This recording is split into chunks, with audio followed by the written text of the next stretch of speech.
Hello everyone, welcome to YouTube channel CS Sansar and this is CS Stuti Mahajan. तो आज हम discuss करेंगे important changes in GST with effect from 1 October 2022। Let's सी।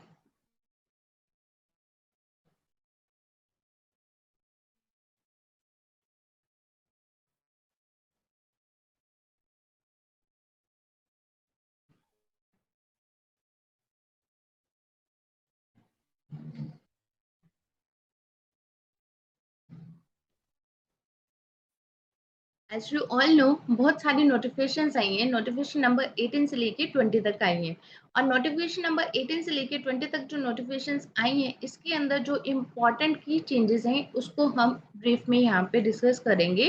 और ये सारी जो चेंजेस हैं ये एप्लीकेबल होने जा रही हैं 1 अक्टूबर 2022 से। तो सबसे पहले जो इसके अंदर चेंज आया है वो है new restriction on the claim of input tax credit.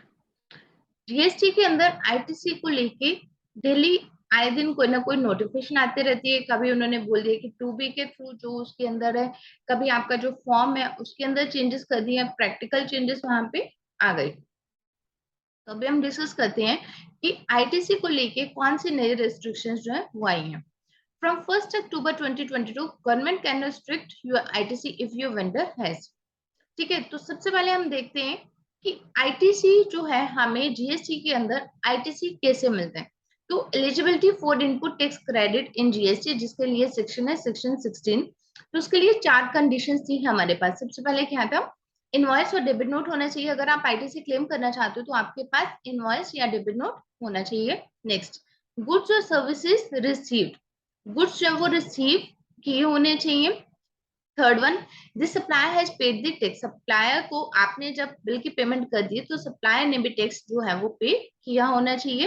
And the fourth one is supplier has filed the return, तो सप्लायर ने अपनी जीएसटी या 3B जो है वो फाइल की हो। ठीक है, तो जीएसटी या 3B और सारे रिटर्न जो है जीएसटी या 1 3B सारी उसने फाइल की हो। नेक्स्ट, अब एक जो अभी ताजा ताजा जो अभी एक चेंजेस आई थी, करंटली जो एक चेंज आई थी उसके अंदर क्या था कि जो आईटीसी आप क्लेम कर रही हो वो आपके 2B के अंदर रिफ्लेक्ट होना चाहिए, तभी आप उसका आईटीसी जो है वो क्लेम कर सकते हैं। ठीक है, अब एक और चेंजेस उन्होंने क्या कह दी, 2B के अंदर तो आपका आईटीसी होना ही चाहिए, बट वो आईटीसी जो है नॉट रिस्ट्रिक्टेड आईटीसी भी होना चाहिए एज पर सेक्शन 38। अब नॉट रिस्ट्रिक्टेड आईटीसी कौन सा है, उन्होंने बोल दिया। अगर आपको ध्यान हो तो जब हमने 2B को डिस्कस किया था कि 2B के अंदर ये चेंजेस आए, बट 2B के अंदर जो आईटीसी है वो आपका आउट ऑफ पॉपुलेट होके आपका 3B के अंदर आईटीसी आ जाएगा।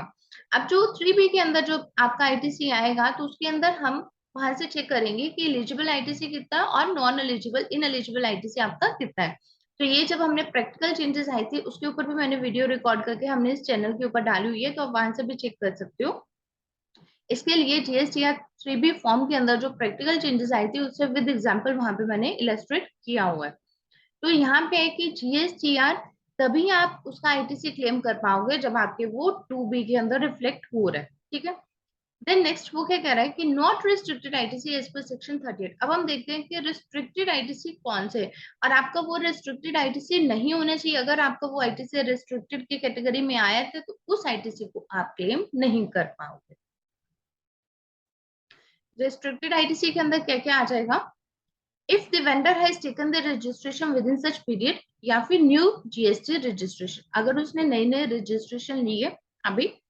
if the vendor has defaulted in paying tax for such a period or short payment taxes by a certain percentage, अगर आपका जो वेंडर है उसने टैक्स की पेमेंट में डिफॉल्ट कर दिया, मीन्स जैसे उसने जीएसटी या 1 जब फाइल की उसके अंदर तो पूरी लाइबिलिटी उसने दिखा दी, बट जीएसटी या 3B के अंदर उसने क्या किया, उसको एडिट करके जो लाइबिलिटी थी उसको कम दिखा दी, क्योंकि 3B के अंदर जो भी आपकी लाइबिलिटी शो होती है वो आपको पे करनी होती है। Next, availed excess ITC by such limit or unutilized or utilized ITC to pay taxes in excess of the maximum liable limit, अगर उसने एक्सेस आईटीसी जो है वो अवेल कर लिया, जितना उसका आईटीसी बनता था उसने एक्सेस आईटीसी लिया है और टैक्स जो था उसका जो उसकी लाइबिलिटी थी वो उसने कम पे किया है। तो taken the registration with in such period, कि अगर उसकी नई जीएसटी की रजिस्ट्रेशन है, the period limit and percentage will be prescribed in due time. This you need to be extra caution to choose your vendor. तो अब क्या है कि आपको अपना वेंडर चूज करते हुए, अगर आप कोई नया वेंडर है तो उसको चूज करते हुए भी आपको एक्स्ट्रा क्वेश्चन जो है वो लेनी है, क्योंकि अगर आपके वेंडर ने कोई फॉल्ट किया है, उसने कोई डिफॉल्ट कर दिया कि उसने एक्सेस आईटीसी क्लेम कर लिया और टैक्सेस की पेमेंट के अंदर डिफॉल्ट कर दिया है, तो उसकी वजह से आपको सफर करना पड़ सकता है। आपका आईटीसी जो है वो रिस्ट्रिक्ट हो जाएगा with effect from 1 October 2022। Next, इस नोटिफिकेशन के थ्रू जो नेक्स्ट चेंज आई है उसके अंदर उन्होंने क्या कहा है, extension of time limit for any particular financial year, the following can be done up to 30th November of the next financial year. क्या क्या, avail ITC for any invoice और debit note of a financial, जो हमारा पिछला financial year है उसका जो भी इनवॉइस या डेबिट नोट है उसकी ड्यू डेट हमारी क्या रहती है, 30th सितंबर। जैसे अगर हम अभी डिस्कस करते हैं 2021-22 फाइनेंशियल हमारा कंप्लीट हुआ है, तो अगर हम 2021-22 फाइनेंशियल की बात करें तो इसका जो भी हमें आईटीसी क्लेम करना था, हमें करना था 30th सितंबर 2022 तक। तभी हम बोलते हैं कि जब हम सितंबर की जो रिटर्न फाइल करें उसके अंदर हम सारा पिछले साल का अगर कोई इन्वेस्ट छूट गया है तो सितंबर की जो रिटर्न है बड़े ध्यान से आपको फाइल करनी है कि उसके अंदर सारे के सारा आप आईटीसी क्लेम कर पाए। तो अब उन्होंने उस आईटीसी की डेट जो है वो 30th सितंबर से एक्सीड करके आपको क्या कर दिए, 30th नवंबर। ये एक आपको प्लस पॉइंट दिया है कि उन्होंने 2 मंथ्स उसके अंदर एक्सटेंड कर दिया है। Issuance of credit notes for supplies made in a financial, तो जो आपने क्रेडिट नोट इशू करने हैं उसकी भी लास्ट डेट उन्होंने रख दी 30th November. Rectification of errors in respect of GSTR 1, GSTR 3B and GSTR 8, अगर आप उसके कोई रेक्टिफिकेशन ऑफ एरर्स करना चाहते हो उसके अंदर तो उसके लिए भी उन्होंने कट ऑफ डेट क्या रख दी, 30th November. So that means जिन आइटम्स के लिए आपकी पहले ड्यू डेट क्या थी 30th सितंबर, उसके लिए उन्होंने टाइम लिमिट जो है वो 2 मंथ एक्सटेंड करके 30th November of the next financial जो है वो कर दिया है, नोटिफाई कर दिया। Next, cancellation of registration. Officers can sue a motor cancel the registration if a composite takes pure, पहले उन्होंने बोला कंपोजिट के लिए देन रेगुलर के लिए। तो अब हम देखते हैं, अगर कोई आपका कंपोजिट टेक्स प्योर है and he is not filed the return for the financial beyond 3 months from the due date, अगर उसने 3 महीने तक अपने रिटर्न जो है वो फाइल नहीं किए तो उस केस में कंपोजिट टेक्स प्योर का जो ऑफिसर है वो नंबर जो है वो कैंसिल कर सकते हैं। एंड अगर हम रेगुलर टैक्स पेयर की बात करें तो a regular tax payer did not file return for such a continuous tax period as may be prescribed, तो रेगुलर टैक्स पेयर के लिए क्या है, अगर तो उनकी मंथली रिटर्न फाइलर है तो उस केस में अगर उसने कंटिन्यूस पीरियड ऑफ 6 मंथ्स 6 महीने के लिए अगर उसने रिटर्न फाइल नहीं की है तो उस केस में ऑफिसर उसका जो नंबर है वो कैंसिल कर सकते हैं।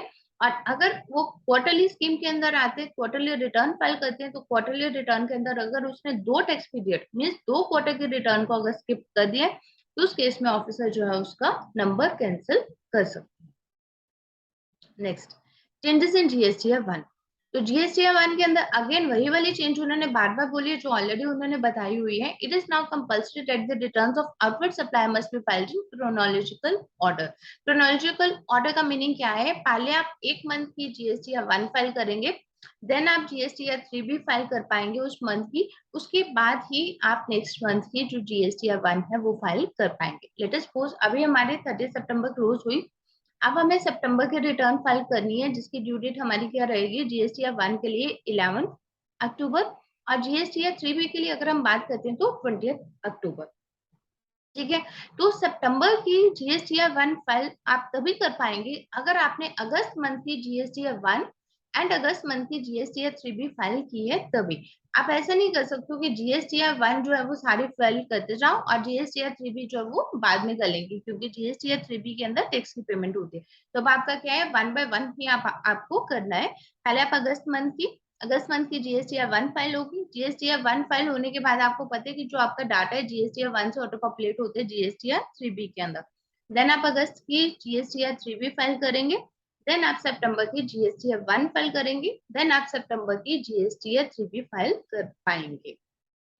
ये वाली जो चेंज है ये ऑलरेडी बहुत बार आई है, उसको अगेन उन्होंने नोटिफाई दोबारा से किया है कि अब ये टोटली उन्होंने कंपल्सरी कर दिया, किसी भी तरह की कोई गुंजाइश नहीं छोड़ी। Next, other changes in GST returns. GST के रिटर्न के अंदर उन्होंने वही वाली और के चेंजेस उन्होंने बोली है। Restrict the filing of GSTR 3 of current period if the GSTR 1 of previous period is not filed. That means अगर पिछले पीरियड की जीएसटीआर 1 नहीं की है तो आप नेक्स्ट पीरियड की जीएसटीआर 3 भी नहीं कर पाओगे। तो आपको उसी सीक्वेंस में चलना है, पहले पिछले पीरियड की जीएसटीआर 1 फाइल करो, देन जीएसटीआर 3 फाइल करें, देन आप नेक्स्ट मंथ की जीएसटीआर 1 जो है वो फाइल करो।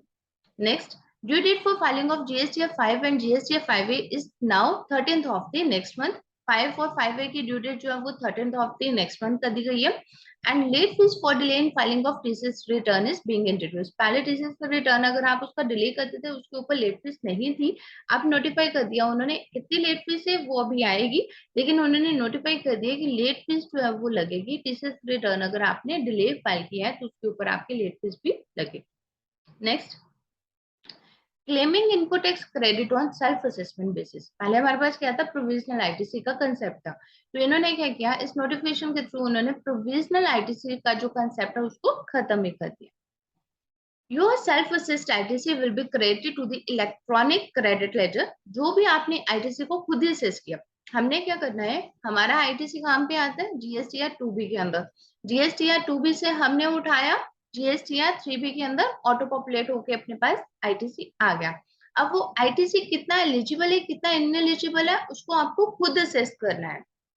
जब आप उसको असेस करेंगे तो that is called self assessed ITC. तो the concept of provisional ITC is now omitted। जो प्रोविजनल आईटीसी का कंसेप्ट है वो खत्म ही कर दिया गया। Further, if your supplier did not pay the taxes to the government then ITC shall be reversed along with the interest.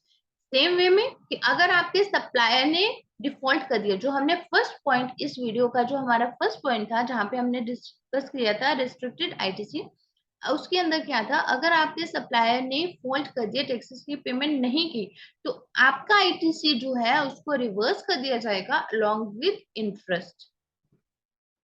Next, refund.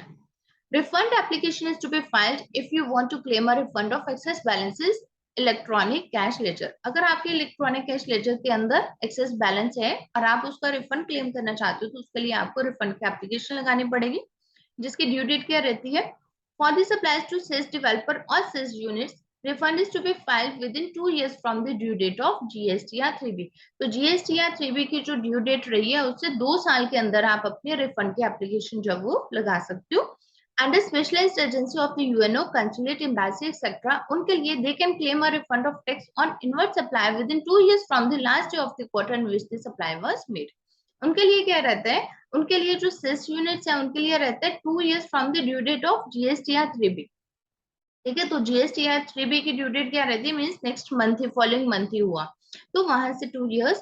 लेकिन अगर यूएनओ, कंसुलेट या एम्बेसी कोई स्पेशलिस्ट एजेंसी है उनके लिए जो आपकी ड्यू डेट का क्वार्टर है, last day of the quarter, वहां से 2 years उनके कंसिडर किए जाएंगे। Next, consequences of not paying your vendor in time.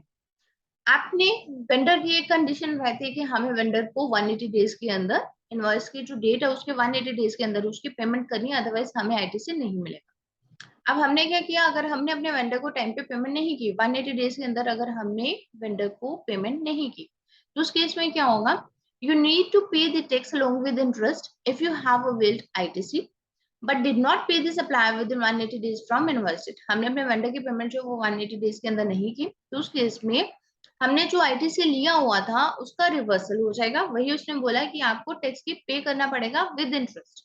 Same way में अगर वेंडर को आपने पेमेंट नहीं की है टैक्स की, तभी आपको जो टैक्स है, आपने जो भी आईटीसी लिया उसको आप रिवर्सल करोगे या फिर आप टैक्स की पेमेंट करोगे विद इंटरेस्ट।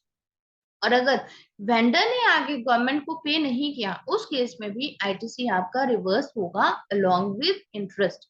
तो ये जो कंसिक्वेंसेस हैं, पहले क्या हो रहा था कि आपको अगर नोटिस आ रहे थे तो वो आईटीसी रिवर्स करने के लिए बोलता था डिपार्टमेंट आपको। ठीक है, अगर आपने किसी सप्लायर की पेमेंट नहीं की तो डिपार्टमेंट आपको क्या बोलता था कि आप इसके लिए आईटीसी को रिवर्सल दे दो, जिस दिन पे करोगे तो नेक्स्ट आप तब उसका क्लेम कर लेना। और इसी हिसाब से जो आपका जीएसटीआर 3B के अंदर जो मैंने प्रैक्टिकल वीडियो जो हमने बनाई थी उसके अंदर भी इलस्ट्रेशन के साथ ये एक्सप्लेन किया गया है कि वहां पे जो नए नए कॉलम्स इन्होंने इंट्रोड्यूस किए थे कि कब कौन से रेस्ट्रिक्शन के साथ आपने कौन से कॉलम के अंदर जो अमाउंट है वो आपने पंच करना है। तो इस केस में भी यही है कि आपको वो आईटीसी का रिवर्सल देना पड़ेगा। पहले क्या होता था, आपके पास नोटिस आता था डिपार्टमेंट से तो आप उसका सिर्फ रिवर्सल देते थे। अब क्या है, आपको रिवर्सल भी देना है और आपको इंटरेस्ट भी पे करना है। और अगर आपने वेंडर को टाइम पे नहीं किया तो आपको टैक्स की पेमेंट करनी है अलोंग विद इंटरेस्ट। तो वहां पे भी आपको along with interest he tax की पेमेंट करनी है। If you have availed the ITC, अगर आपने आईटीसी उसका अवेल कर लिया और वेंडर को पेमेंट नहीं किया है तो आप उस केस में टैक्स की पेमेंट करेंगे अलोंग विद इंटरेस्ट। हर चीज के साथ उन्होंने, आपने देखा कि हर टैक्स के साथ उन्होंने डिले के ऊपर क्या कर दिया, इंटरेस्ट कर दिया। गलती से आईटीसी ले लिया तो भी उसके ऊपर उन्होंने इंटरेस्ट कर दिया। ठीक है। तो इसलिए यहाँ पर सबसे मेजर पॉइंट जो नोटिफिकेशन के अंदर आया है वो यही आया है कि आईटीसी को अवेल करते हुए गवर्नमेंट ने फिर से आपको रिस्ट्रिक्ट किया है। और जो रिस्ट्रिक्ट किया है वो कब किया है, अगर आपके वेंडर ने टैक्सेस की पेमेंट नहीं की, अगर आपके वेंडर ने लेस टैक्स पे किया है, अगर आपके वेंडर ने आईटीसी ज्यादा क्लेम कर लिया है, अगर आपने सप्लायर को 180 डेज के अंदर पेमेंट नहीं किया और आपने आईटीसी क्लेम किया है तो भी आपको जो टैक्स पे करना है अलोंग विद इंटरेस्ट। उसके अलावा जो कैंसलेशन ऑफ रजिस्ट्रेशन का उन्होंने बोला है तो वो रहेगी। अगर आपने रिटर्न्स जो है वो फाइल नहीं किए, 6 मंथ्स के नहीं रिटर्न किया रेगुलर टैक्स पेयर के केस में और मंथली फाइलर है, और अगर आपने 6 मंथ्स की फाइल नहीं किया उस केस में आपका नंबर कैंसिल हो सकता है। और अगर आप क्वार्टरली रिटर्न फाइलर है और 2 टैक्स पीरियड्स की अगर आपने रिटर्न फाइल नहीं किया तो उस केस में आपका जो नंबर है वो कैंसिल हो सकता है। So with respect of time जो जीएसटी की कंडीशंस है वो बहुत ज्यादा स्ट्रिक्ट होती जा रही है, जिसी को ध्यान में रखते हुए आपको अपनी जो रिटर्न्स है वो फाइल करनी है। So this is all for the day. Thank you for watching this video. Please subscribe to our YouTube channel CS Ansar. Till then, keep following CS Priti Mahajan, CS Ansar. Thank you.